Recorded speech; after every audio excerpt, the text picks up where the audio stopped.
I'm Laura from Nourish, here today to tell you that gardening at your school really isn't that scary. So we've got a couple tips and things that we will show you that will make it much easier for you. First of all, we highly recommend adding raised garden beds to your school. If you do a 4x8 raised garden bed, it's easier for students' arms to reach from all four sides. They don't take up a lot of space, and it's a very low-cost investment to teach all of the subjects that you need to from your school. So, just so you know, all of these things on this table are available for free, either online or on our website, nourishfarms.org. I'd like to introduce to you the Nourish Planting Guide. The cool thing about this, it's two-sided. There's a collection of different fruits and vegetables, and it tells you when to plant it and when to harvest. And to take it up one little notch, it also tells you about the nutritional content that comes from it. So we not only know when we can plant our beets, we know how to harvest them and what they're good for. Another thing that makes it a little bit easier, we do have this Little Cook Read This book. It is a no-cook cookbook for children. It is available for $20 if you want the physical one, or online you can download them. So lots of fun, different recipes for children, and the parents of course love that they are always healthy and really fun to make with the kiddos. So that is available. We also have two different video series that are available on YouTube. This one is called Life in the Garden. There's a total of 12 videos, and they are usually between 5 and 7 minutes each. Takes you all the way from soil to seed to life cycle to pollinators. Some really fun conversations in there. There's a character, Jake Jalapeno, who's hilarious. Everyone giggles with Jake. So take a look at that. This one is called Nutrients and You with Katie. A little bit more on the nutrition side. This one is more on the gardening side. Both fantastic and available on YouTube. And one thing I wanted to also introduce, these are actual specific lesson plans synced up with 10 of the videos from the Life in the Garden series. And it is by age group, so this one just so happens to be for kindergarten. So you can page through and essentially gives you everything you need to know, the lesson plan.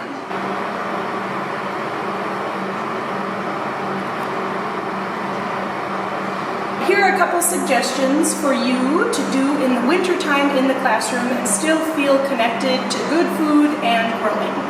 In our cookbook, we have a couple different recipes that are sure hits with the kiddos. And this one, for example, we call Cocoa Beanies. It is chocolate muffins made with black beans. You can definitely surprise the children offering them a chocolate muffin, and they would never guess that there are black beans in it. Our recipe's right there, and of course you could do an online search for something similar. The second recipe that we really like and is fun to make with the children, we call them Hunger Rescue Balls. You see similar recipes online for protein balls.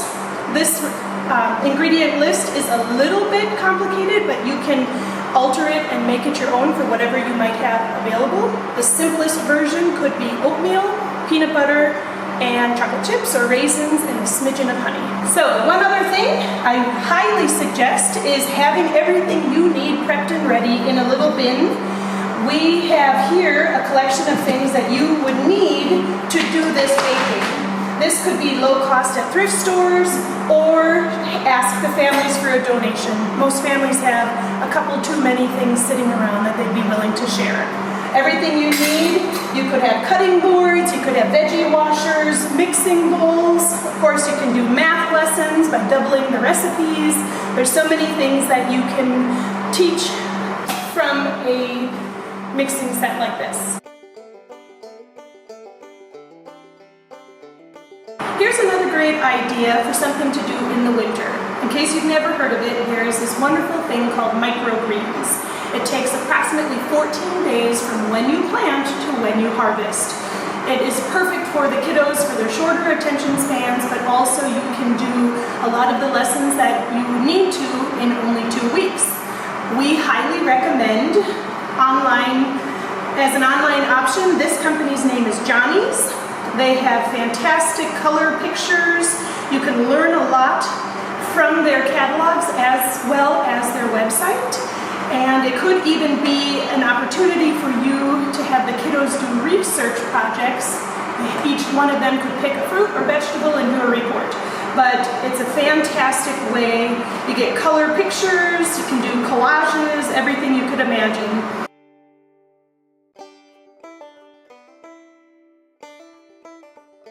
We at Nourish are very, very big fans of having everything you need prepped and ready in a bin.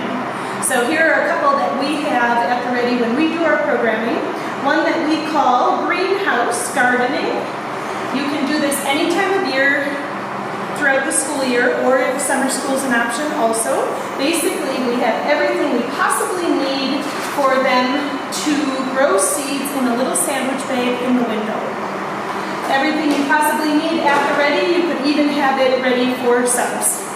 Another one that we have, it's called Garden Detectives. Essentially just a bunch of little magnifying glasses.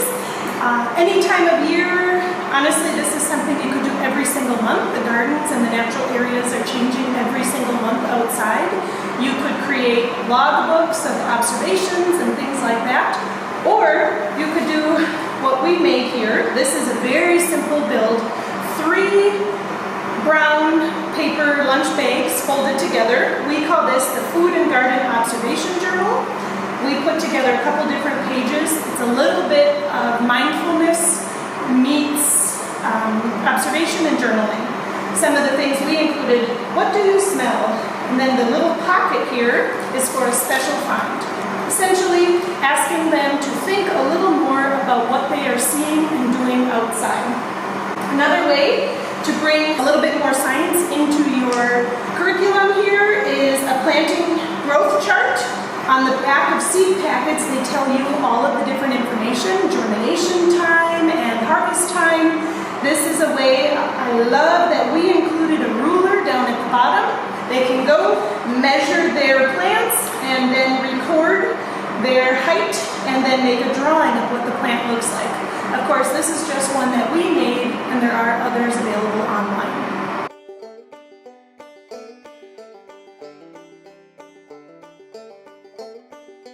Another resource available to you online and locally in print is the Farm Fresh Atlas. This one is for our region, and it is a free local listings of the farms, farmers markets, and food-friendly entities in the area. Think of having the students do research projects of local farmers. They could do phone interviews with them. There's a lot of different opportunities that this resource has available for you. Also, you can find them online at farmfreshatlas.org, and that is a statewide searchable website.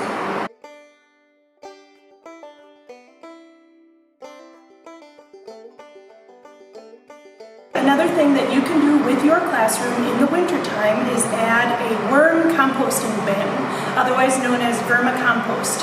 Make sure you have holes in your lid so your little friends can breathe, and have a plastic tote that will not leak on the ground. We put a couple of them together just in case.